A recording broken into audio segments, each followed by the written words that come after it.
ಬಿಜೆಪಿಯಿಂದ ಉಚ್ಚಾಟನೆ ಬೆನ್ನಲ್ಲೇ ಮಹತ್ವದ ನಿರ್ಧಾರವನ್ನು ತೆಗೆದುಕೊಂಡಿರುವಂತಹ ಬಿಜೆಪಿ ಶಾಸಕ ಬಸನಗೌಡ ಪಾಟೀಲ್ ಯತ್ನಾಳ್ ಅವರು ಹೊಸ ಪಕ್ಷವನ್ನು ಸ್ಥಾಪಿಸುವುದಾಗಿ ಬಿಜೆಪಿ ಹೈಕಮಾಂಡ್ ಮುಂದೆ ತೊಡೆ ತಟ್ಟಿದ್ದಾರೆ. ವಿಜಯಪುರ ನಗರದ ಸಿದ್ದೇಶ್ವರ ದೇವಸ್ಥಾನದಲ್ಲಿ ಯುಗಾದಿ ಪಾಡ್ಯ ಅಂಗವಾಗಿ ವಿಶೇಷ ಪೂಜೆಯನ್ನ ಸಲ್ಲಿಸಿ ನಾಡಿಗೆ ಒಳಿತಾಗಲಿ ಎಂದು ಪ್ರಾರ್ಥಿಸಿರುವಂತಹ ಅವರು ವಿಜಯದಶಮಿ ವೇಳೆಗೆ ಹೊಸ ಪಕ್ಷವನ್ನು ಕಟ್ಟುವ ಸೂಚನೆಯನ್ನ ನೀಡಿದ್ದಾರೆ. ತನ್ನ ಬೆಂಬಲಿಗರಿಗಾಗಿ ಸಂಕಲ್ಪ ಪತ್ರವನ್ನು ಬರೆದಿರುವಂತಹ ಅವರು ಮಹತ್ವವಾದ ವಿಚಾರಗಳನ್ನು ಹಂಚಿಕೊಂಡಿದ್ದಾರೆ. ಪತ್ರದಲ್ಲಿ ಬಂಧುಗಳೇ, ಎಲ್ಲರಿಗೂ ಯುಗಾದಿ ಹಬ್ಬದ ಶುಭಾಶಯಗಳು.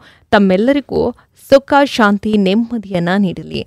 ರೈತರಿಗೆ, ಶ್ರಮಿಕರಿಗೆ ತಮ್ಮ ಸಂವತ್ಸರವು ಫಲಪ್ರದಾಯಕವಾಗಿರಲಿ ಎಂದು ಆಶಿಸುತ್ತೇನೆ. ಜನಸೇವೆ ಮಾಡದೆ ಪ್ರಜೆಗಳ ಕಷ್ಟ ಕಾರ್ಪಣ್ಯಕ್ಕೆ ಧ್ವನಿಯಾಗದೆ ತಮ್ಮ ರಾಜಕೀಯ ಅಭ್ಯುದಯಕ್ಕೆ ಹೊಂದಾಣಿಕೆ ರಾಜಕಾರಣ ಮಾಡುವವರ ವಿರುದ್ಧ ನನ್ನ ಹೋರಾಟ ಮುಂದುವರಿಯುತ್ತದೆ ಎಂದು ಸವಾಲನ್ನು ಹಾಕಿದ್ದಾರೆ.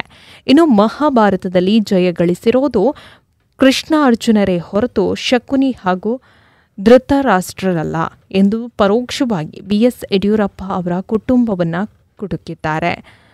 ರಾಜ್ಯದಲ್ಲಿ ಹೊಂದಾಣಿಕೆ ರಾಜಕಾರಣದ ವಿರುದ್ಧ ತಮ್ಮೆಲ್ಲರಿಗೂ ಹೋರಾಟ ಆರಂಭವಾಗಲಿದೆ ಎಂದು ಯತ್ನಾಳ್ ಅವರು ಹೇಳಿದ್ದಾರೆ. ರಾಮರಾಜ್ಯ ಸ್ಥಾಪನೆ, ಉತ್ತರ ಕರ್ನಾಟಕದ ಅಭಿವೃದ್ಧಿ, ನೀರಾವರಿ, ಗೋವುಗಳ ರಕ್ಷಣೆ, ಕನ್ನಡ ಮಾಧ್ಯಮ ಪರೀಕ್ಷಾ ಅಭ್ಯರ್ಥಿಗಳಿಗೆ ಆಗ್ತಾ ಇರುವಂತಹ ಅನ್ಯಾಯ, ಬಾಣಂತಿಯರ ಸಾವು, ಲವ್ ಜಿಯಾದ್, ವಕ್ಫ್ ವಿರುದ್ಧ ತನ್ನ ಹೋರಾಟವನ್ನು ಮತ್ತಷ್ಟು ಕ್ಷೀಣಗೊಳಿಸಿ ಇದಕ್ಕೆ ತಾರ್ಕಿಕ ಅಂತ್ಯಕ್ಕೆ ಕೊಂಡೊಯ್ಯುವಂಥ ಪ್ರಯತ್ನವನ್ನು ಮಾಡ್ತೇನೆ ಎಂದಿದ್ದಾರೆ. ಸಾಮಾಜಿಕ ಜಾಲತಾಣದ ಮೂಲಕ ತಮ್ಮ ಶುಭ ಹಾರೈಕೆಗಳನ್ನು, ಬೆಂಬಲ, ಪ್ರೋತ್ಸಾಹವನ್ನು ತೋರಿಸ್ತಾ ಇರುವಂತಹ ಎಲ್ಲ ಸಹೃದಯಿ ಸ್ನೇಹಿತರಿಗೆ, ಅಭಿಮಾನಿಗಳಿಗೆ, ಹಿತೈಷಿಗಳಿಗೆ ಹಾಗೂ ಕರೆ ಮಾಡಿ ಬೆಂಬಲ, ಮನೋಸ್ಥೈರ್ಯ ನೀಡ್ತಾ ಇರುವಂಥ ಎಲ್ಲರಿಗೂ ಧನ್ಯವಾದಗಳು.